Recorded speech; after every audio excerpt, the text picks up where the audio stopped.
এখন রাজনীতির অঙ্গনে একদল তরুণ যারা মুক্তিযুদ্ধ দেখেনি তাদের মুখে একটা কথা স্লোগান শোনা যায়, বিদ্যমান যে সংবিধান 1972 সালে প্রণীত সংবিধান একে ছুঁড়ে ফেলতে হবে। এটি তো আওয়ামী লীগের সংবিধান না, তারা জানেও না যে আওয়ামী লীগ স্বাধীনতাই চায় নাই। 25শে মার্চ মিলিটারি ক্র্যাকডাউনের অব্যবহিত আগে তাজউদ্দিন সাহেব টেপ রেকর্ডার নিয়ে তার নেতা শেখ মুজিবুর রহমানের কাছে গিয়ে বলেছেন যে টেপ রেকর্ডার নিয়ে এসেছি, আপনি স্বাধীনতার ঘোষণা দেন, বাংলাদেশকে স্বাধীন রাষ্ট্ররূপে ঘোষণা করুন। তিনি বললেন না, আমি স্বাধীনতা ঘোষণা দিতে পারি না।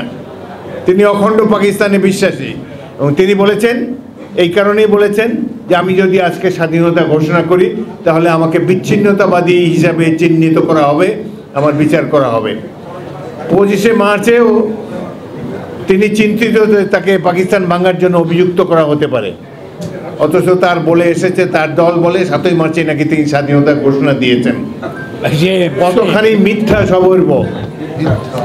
এই কথাটি এই জন্যে বললাম যে আওয়ামী লীগ স্বাধীনতা চায়নি, চাওয়া সম্ভব না। তারা করে ভোটের রাজনীতি। 1970 সালে নির্বাচনে জিতেছে জনপ্রিয় দল হিসাবে, তারপর রাষ্ট্র ক্ষমতায় যাওয়ার জন্য তারা চাইতেই পারে। সেই কারণেই শেখ মুজিবুর রহমান পাকিস্তানের প্রধানমন্ত্রী হবার জন্যে চেষ্টা করেছেন সর্বতোভাবে। 7ই মার্চেও তিনি বলেছেন যে অবিলম্বে জাতীয় সংসদ অধিবেশন ডাকা হোক, নির্বাচিত প্রতিনিধিদের কাছে পাকিস্তানের রাষ্ট্র ক্ষমতা হস্তান্তরিত করা হোক, পাকিস্তানের কথাই বলেছেন। অথচ একদল দলকানা লোক বলে যে 7ই মার্চে নাকি স্বাধীনতার ঘোষণা দেওয়া হয়েছে। তো যেহেতু আওয়ামী লীগ স্বাধীনতা চায় নাই, সারা জাতি যুদ্ধ করেছে। মুক্তিযুদ্ধ ছিল জনতার যুদ্ধ, সারা জাতির যুদ্ধ।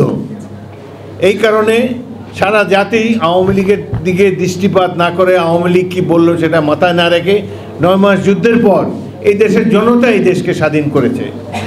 আওয়ামী লীগ আরেকটা জিনিস শিখিয়ে দিয়ে গেছে, স্বাধীনতার সপক্ষ শক্তি। তারা হলো স্বাধীনতার সপক্ষ শক্তি, বাকি সব হলো বিপক্ষ শক্তি। আমরা সব বিপক্ষ শক্তি যারা আওয়ামী লীগ করে না। অথচ এই দল কিন্তু স্বাধীনতা চায় নাই।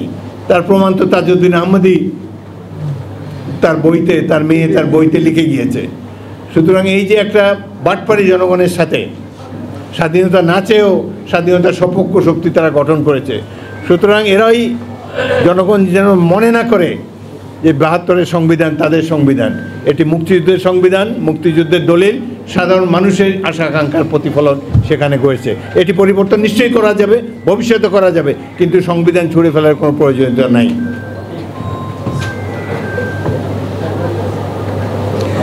এখন যে পিআরের কথা আমাদের অনেক বক্তা বলেছেন, পিআর তো বাংলাদেশের মানুষ চেনেই না, এটা বিদেশি কনসেপ্ট। পাকিস্তানে নাই, ভারতে নাই, যুক্তরাজ্যে নাই, যুক্তরাষ্ট্রে নাই, কোথাও নাই। 2-1টা দেশে থাকতে পারে, আরও অনেক দেশে থাকতে পারে যেখানে গণতন্ত্র অন্যরকম, শিক্ষা ব্যবস্থা অন্যরকম, কালচার অন্যরকম, তাদের শিক্ষাগত ব্যবস্থা অন্যরকম। ইসরায়েলে আছে এই ধরনের একটি ইয়ে।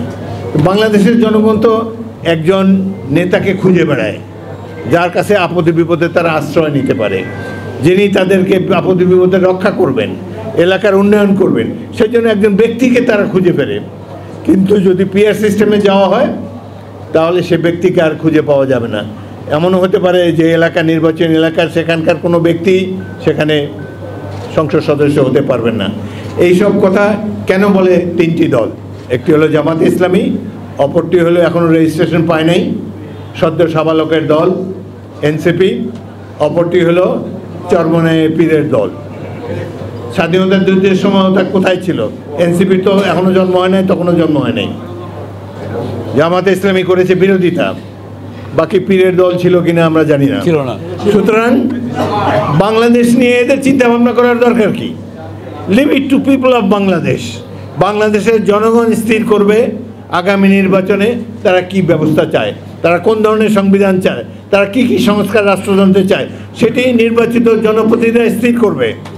আমরা রাজনৈতিক দলসমূহ আমাদের ইলেকশন ম্যানিফেস্টোতে বলবো, আমরা নির্বাচনী ম্যানিফেস্টোতে আমাদের যেমন 31 দফা আছে, অন্যরাও 31 দফা, 41 দফা, 51 দফা, যত দফা দেওয়ার দেন, কিন্তু জনগণই রাষ্ট্রের মালিক, জনগণ স্থির করবে কিভাবে বাংলাদেশ নামক রাষ্ট্রটি চলবে। এই 5-6 জন ব্যক্তি, কেউ আমেরিকার থেকে এসেছে, কেউ লন্ডন থেকে এসেছে, তাদের কথায় তো সংবিধান পরিবর্তন হতে পারে না, এবং তাদের 2-4 জনের অভিমত কখনো সংবিধানের উপরে প্রায়োরিটি প্রতিকার পেতে পারে না। বাংলাদেশকে নিয়ে অনেক হেলাফেলা করা হচ্ছে, বাংলাদেশকে নিয়ে আন্তর্জাতিক ষড়যন্ত্র চলছে। সুতরাং এই সময় মুক্তিযোদ্ধা এবং মুক্তিযুদ্ধের প্রজন্মকে আমাদেরকে আবার সজাগ হতে হবে। অনেকেরই বক্ষকেশ, দাড়ি, টুপি, কিন্তু ট্রেনিং তো জমা দেন নাই আপনারা। বিএনপি যদি রাষ্ট্র ক্ষমতায় যায়, আমরা এই পুরা জাতিকে মুক্তিযোদ্ধার জাতিতে পরিণত করব। আমরা ছাত্রদেরকে সামরিক প্রশিক্ষণ দেব, যাতে করে কোনো প্রতিবেশী রাষ্ট্র অন্য কেউ বাংলাদেশের দিকে রক্তচক্ষু দেখাতে না পারে। 6 কোটি লোকের দেশ মিয়ানমার, 18 কোটি লোকের দেশ বাংলাদেশের উপরে হামলা করতে চায়। 11 লক্ষ রোহিঙ্গা আমাদের উপর তারা চাপিয়ে দিয়েছে। আমাদের সেনাবাহিনীকেও পরিবর্তন হতে হবে, তাদেরকে আক্রমণাত্মক মনোভাবের, যুদ্ধ করার মানসিকতা থাকতে হবে এই সেনাবাহিনীর। কেবলমাত্র ব্রিজ বানাবে আর রাস্তাঘাটে কারফিউ বলবৎ করবে, এই ধরনের সেনাবাহিনী প্রয়োজন নাই। আমরা মুক্তিযুদ্ধের 71 সালের সেই সেনাবাহিনী দেখতে চাই, যেই সেনাবাহিনী হাসতে হাসতে জীবন দেবে, যেই সেনাবাহিনীর দৃঢ়তা দেখে, তাদের মানসিকতা দেখে প্রতিবেশী রাষ্ট্র কোনোদিন চিন্তাও করবে না বাংলাদেশে এসে হামলা করার জন্যে। আমরা সেই ধরনের মুক্তিযুদ্ধের এখনো জীবিত আছি। আমরা আজকে আমাদের প্রয়োজন ঐক্য। নানান ধরনের কথা, আমরা যারা একসাথে শেখ হাসিনার ফ্যাসিবাদী শাসনের বিরুদ্ধে লড়াই করেছি, রাষ্ট্র ক্ষমতার দৃশ্যমান হওয়ায় অনেকেই তাদের মধ্যে বিভেদ সৃষ্টি করেছে। এই দল জামাতে ইসলামীকে আমরা এত বছর আশ্রয় দিয়েছি, আমাদের প্রতীক নিয়ে তারা নির্বাচনে অংশগ্রহণ করেছে, তাদেরকে বেগম জিয়া মন্ত্রিসভায় স্থান দিয়েছেন। আমাদের এখানে ফারুক আছে, আলাল আছে, সরোয়ার আছে, এরা তো মন্ত্রী হতে পারতো, এদের জায়গায় নিয়েছি, আমরা দিয়েছি জামাতকে, যে ঠিক আছে বন্ধুপ্রতিম দেশ, তাদের দিয়েছি। আজকে তার প্রতিদানে তারা কি বলছে, 2 সাপের একই বিষ, নৌকার ধানের শীষ। এই জন্য এদেরকে মন্ত্রী বানিয়েছিলাম আমরা। তাদের কেন এই ক্ষোভ আমাদের প্রতি? ক্ষোভ হলো কেন জনগণ বিএনপিকে সমর্থন করে? বিএনপি জনপ্রিয় দল, এটা তো আমাদের দোষ না রে ভাই।